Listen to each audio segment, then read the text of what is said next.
नमः। तो कंस डरा धमका कर कहता विष्णुवे नमः नहीं कहना, अगर कहा तो मृत्यु दंड दिया जाएगा, क्या कहना है? ओम कंसाय नमः। इतना दुष्ट कंस डरा धमका करके अपना नाम लेने के लिए कहता है मैं भगवान हूं, मैं तुम सबका भगवान हूं, अगर विष्णु का नाम लिया तो मार दूंगा। कितना अत्याचार फैलाया। महाराज पृथ्वी माता पहुंच गई, सभी देवता पहुंचे। प्रभु अब तो अपनी पृथ्वी आप ही संभालो। प्रभु यही जताने आए हैं, अपनी सृष्टि संभालो तुम। मिटती है दोनों की हस्ती, ये दीन दयाल बचा लो तुम। प्रभु अब हमसे पाप, ये दुराचारी कंस का ये कष्ट सहन नहीं हो रहा, अब आप ही कुछ करो। भगवान ने कहा जाओ, चिंता मत करो। सभी देवगण और पृथ्वी माता को सांत्वना दी, जाओ चिंता मत करो। मैं वसुदेव की पत्नी देवकी के साथ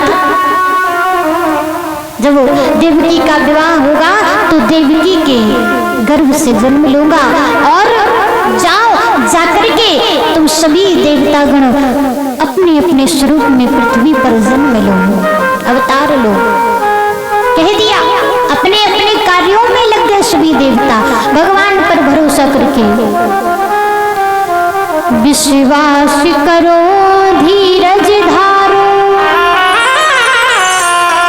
निश्चर का काल आ रहा है। पृथ्वी का भार हटाने को फिर पृथ्वी पाल आ रहा है। पृथ्वी का भार हटाने को फिर पृथ्वी पाल आ रहा है। महाराज आज भगवान सबको विश्वास दिलाते हैं कि मैं जन्म लूंगा, प्रकट होऊंगा। पृथ्वी माता चली जाती है, सभी देवता चले गए। अब इधर महाराज कंस की चचेरी बहन थी देवकी। कंस देवकी को छोटी बहन थी तो बहुत चाहता था, सोचा मन में विचार आया देवकी का विवाह करना चाहिए, तो वसुदेव जी के साथ में देवकी का विवाह कर दिया।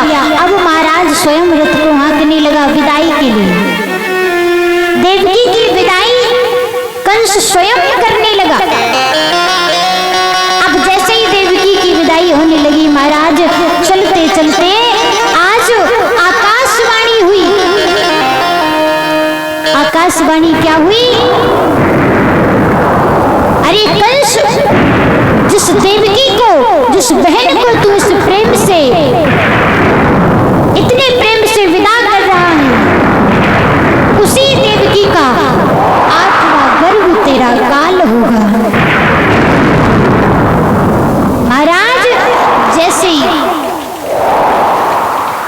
आज आकाशवाणी की बात सुनी कंस ने, तुरंत महाराज देवकी के केसों को पकड़ करके रथ से नीचे पटक दिया। और जैसे ही पटका, महाराज तलवार उठा करके देवकी को मारने के लिए पहुंचा। जैसे ही मारने लगा, आज महाराज वसुदेव जी अपनी पत्नी देवकी की रक्षा करने के लिए पहुंच जाते हैं। कंस का हाथ पकड़ लिया।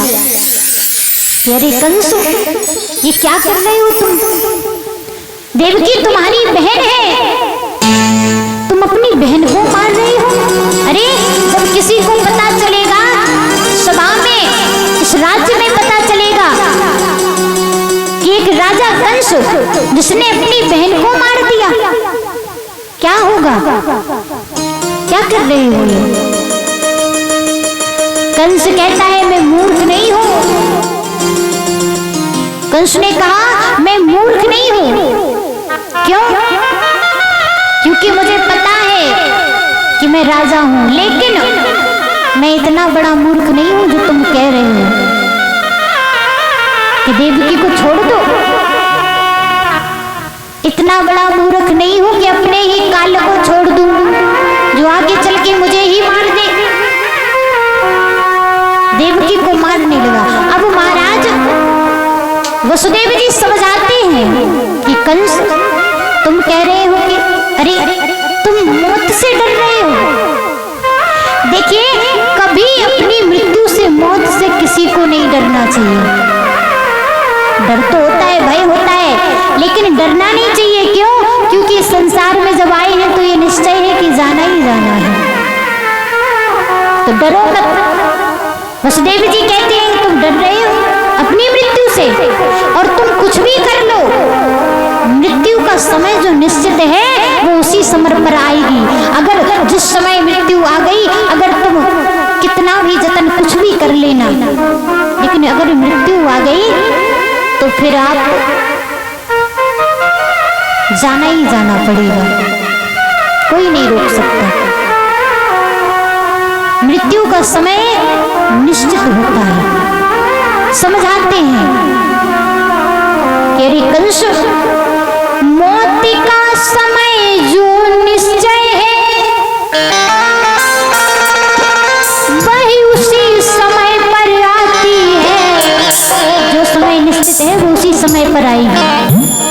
मौत का समय जो निश्चय है वही उसी समय पर आती है, और जिस समय मौत आ जाती है वही घड़ी आती है।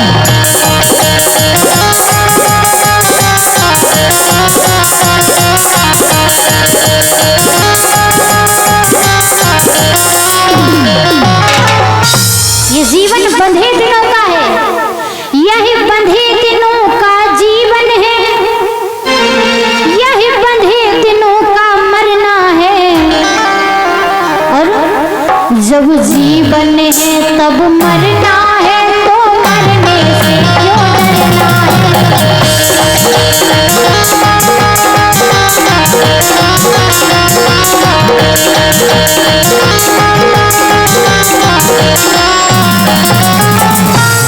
आज महाराज वसुदेव समझा रहे हैं कि कंस, ये बंधे दिनों का जीवन है, बंधे दिनों का मरना है, और जब जीवन है तो मरना है, फिर मरने से क्यों डरना है।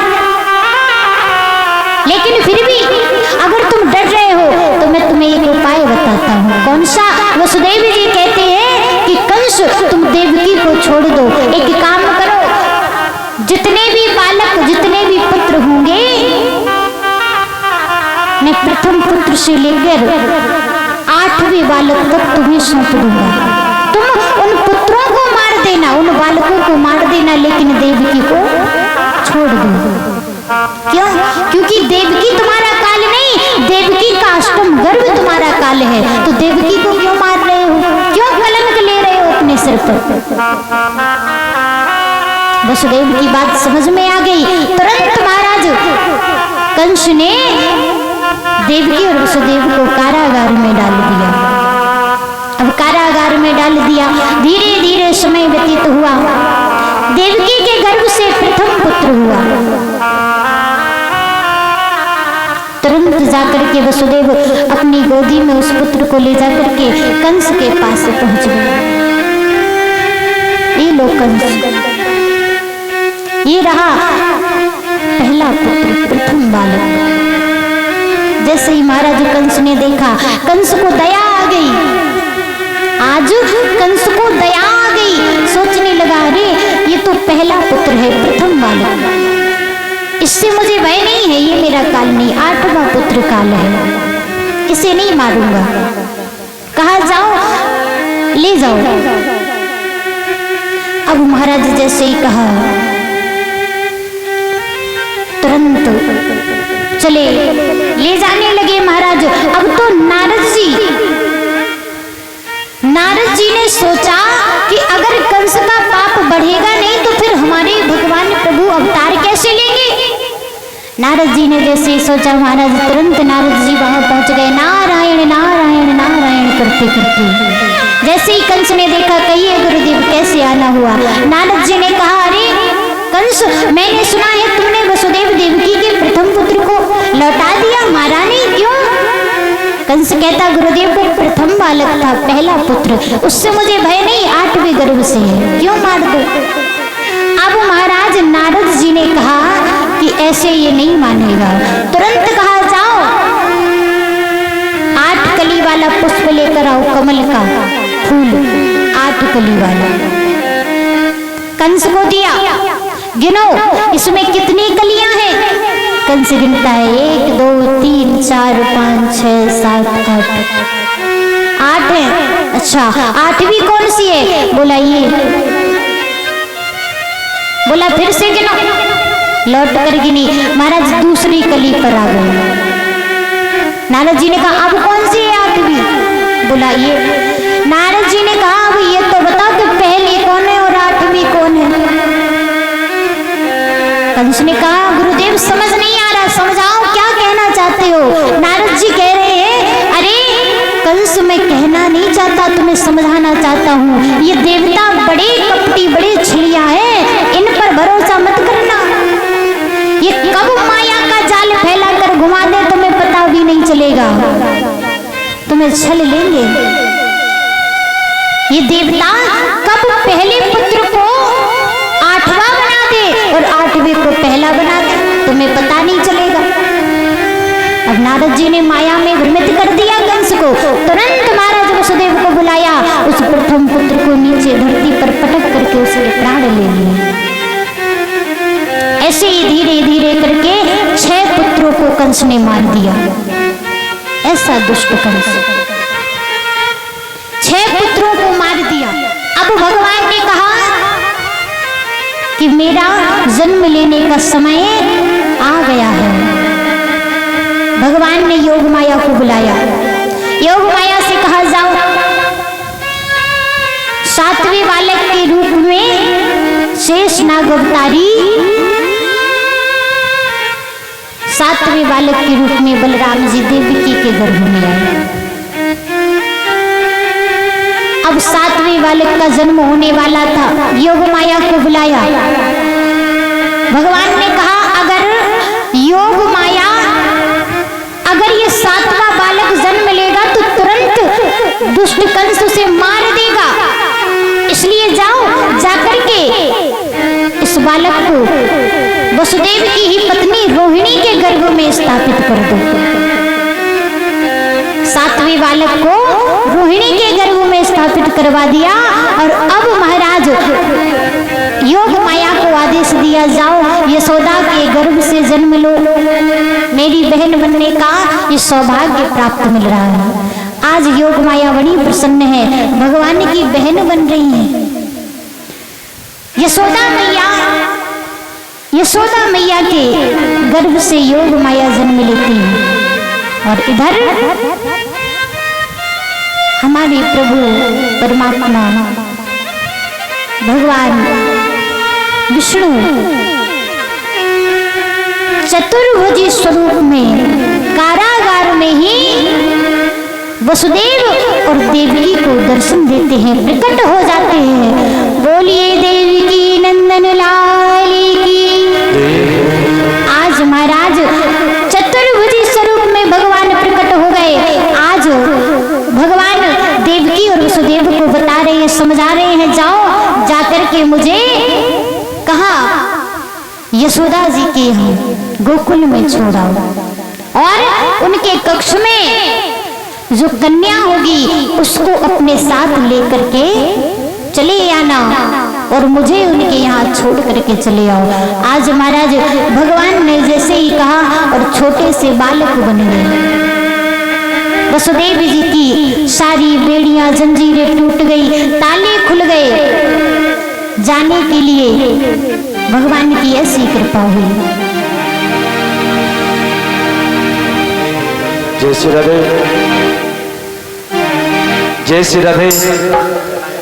बोले भागवत महाप्राणी की, राधा रानी सरकार की। और आप लोग बड़े सौभाग्यशाली हैं जो कि आप सही भक्त भाव से इस श्रावण मास के पावन पर्व पर सुंदर माता रानी मंदिर प्रांगण में विराजमान होकर सुंदर कथा को श्रवण कर रहे हैं और कुछ ही समय पश्चात यहाँ पर सुंदर ठाकुर जी का जन्मोत्सव का आनंद लेने का सौभाग्य प्राप्त करेंगे। आपसी भक्त तो आप लोगों से निवेदन है कि भक्त भाव से पूर्वक शांति व्यवस्था से विराजमान रहे और कोई भक्त यहाँ पर खड़ा नहीं होगा, ना उठेंगे ना बाहर जाएंगे।